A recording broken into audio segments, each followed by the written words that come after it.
And President Trump is reacting to the fallout from his new tariffs and the emerging trade war. ABC's Mary Bruce reports as the president insists everything is going, quote, very well. This morning, with the markets plunging and America's allies reeling, President Trump undeterred, defending his tariffs, arguing this is all going according to plan. I think it's going very well. It was an operation like when a patient gets operated on, and it's a big thing. The president, who previously admitted tariffs could cause some short-term economic pain, now painting only a rosy picture.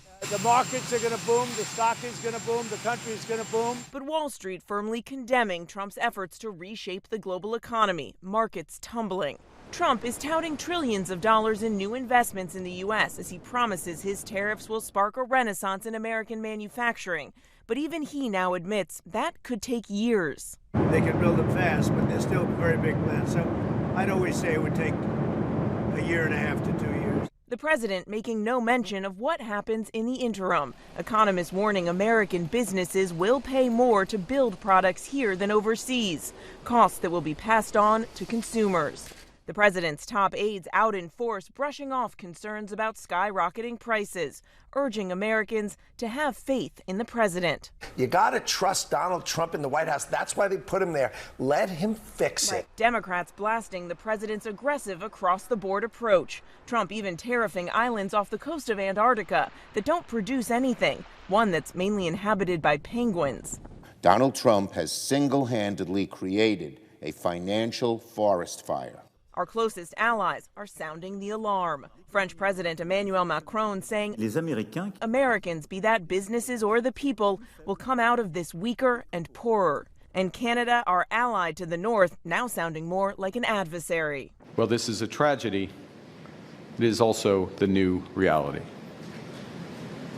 We must respond with both purpose and force. Mary Bruce, ABC News, Washington.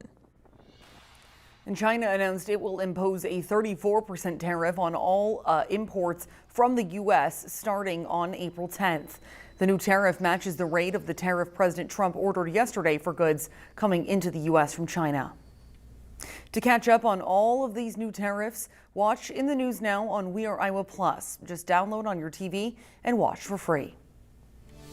Trump's 25% tariff on all imported vehicles and auto parts is now in effect.